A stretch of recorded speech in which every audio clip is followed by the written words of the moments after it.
আপনি কি একজন আকর্ষণীয় ব্যক্তিত্বের মানুষ হতে চান? আপনি কি চান অন্য মানুষরা আপনার প্রতি একটু রহস্যের দৃষ্টিতে তাকাক? মনে রাখবেন, রহস্যময় যে কোনো কিছুর প্রতি কিন্তু মানুষের আগ্রহ অনেক বেশি। আমি সম্পাক্তার আছি নতুন এই ভিডিওটিতে। আশা করি পুরো ভিডিও জুড়ে আপনিও আমার সাথেই থাকবেন। গুনে গুনে 6টি এমন নিয়ম বলবো, যেটা যদি আপনি আজকে থেকেই পালন করতে পারেন তবে আপনিও হয়ে যাবেন একজন রহস্যময়ী ব্যক্তিত্বের মানুষ।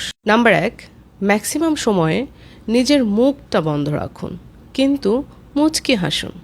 নাম্বার 2, নিজের পরিকল্পনা কি সেটা কাউকে কখনো বলবেন না, কিন্তু ফলাফলটা কি সেটা মানুষ এমনিতেই দেখতে পাবে। নাম্বার 3, যখন আপনি অনেক মানুষের মধ্যে থাকবেন তখন কি করবেন জানেন? শান্তভাবে বই পড়বেন, অথবা একটা নির্দিষ্ট কোনো জায়গাতে আপনার মনোযোগটা দেওয়ার চেষ্টা করবেন, যেন মানুষ বুঝতে পারে তাদের কথার আপনার খুব একটা খেয়াল নাই।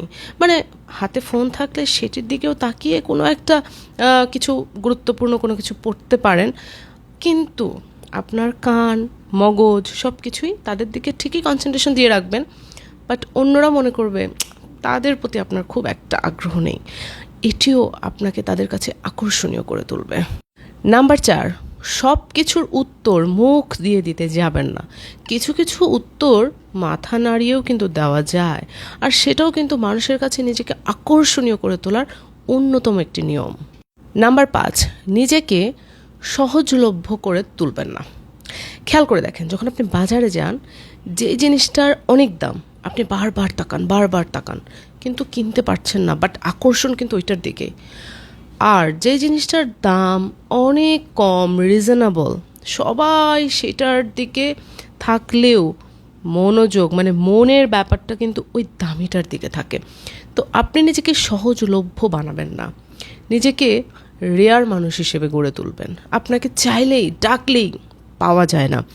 যখন আপনাকে কেউ পাবে, মানে অনেক দিন অপেক্ষা করার পর আপনাকে একদিন পেয়ে গেল, দেখবেন আপনি হচ্ছে সেই সব মানুষদের আকর্ষণের কেন্দ্রবিন্দুতে অবস্থান করছেন। তখন যে আপনার কি পরিমাণ ভালো লাগবে। নাম্বার 6, খুবই গুরুত্বপূর্ণ, কিন্তু যদি মানতে না পারেন তাহলে ভেস্তে গেল সব। নিজেকে কখনো মানুষের সামনে প্রকাশ করবেন না। আমি এই, আমি সেই, আমি এটা পছন্দ করি, আমি সেটা পছন্দ করি, আমি ওমন না, আমি তোমন না, এরকম না। শান্ত নিজের ব্যাপারে কিচ্ছু বলবেন না। আপনার চুপচাপ দৃষ্টিভঙ্গি, আপনার চাহনি, এগুলো দেখে দেখে মানুষ এক একজন এক একটা অনুমান করবে। এই অনুমান ভিত্তিক আপনি হয়ে যাবেন একসময় সবার কাছে রহস্যময়। আপনার প্রতি সবসময় একটা টান উত্তেজনা কাজ করবে যে এই মানুষটা আসলে কেমন। এটা ভাবতে ভাবতেই অনেক সময় চলে যাবে, কিন্তু আপনি নিজেকে কখনোই প্রকাশ করবেন না। কাউকে মুখ দিয়ে বলতে যাবেন না আমি তো এই প্রকৃতির, আমি তো সেই প্রকৃতির। এতে তো সবাই আপনাকে রিড করার জন্য আলাদা আলাদা করে থিঙ্ক করবে না, আপনাকে নিয়ে কোনো গবেষণা করবে না, আপনাকে নিয়ে তাদের মাথা ব্যথা থাকবে না, কারণ আপনি তো বলে দিয়েছেন।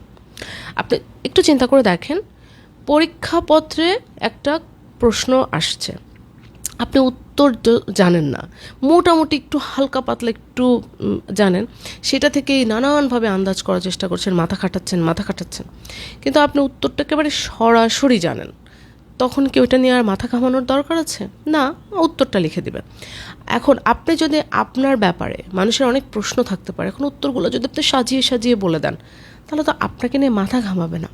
কিন্তু আপনি যেহেতু রহস্যময়ী হতে চান, রহস্যময় ব্যক্তিত্বের একজন গুরুত্বপূর্ণ মানুষ হতে চান, তাহলে কি করতে হবে? নিজের ব্যাপারে সব কিছু গোপন করতে হবে।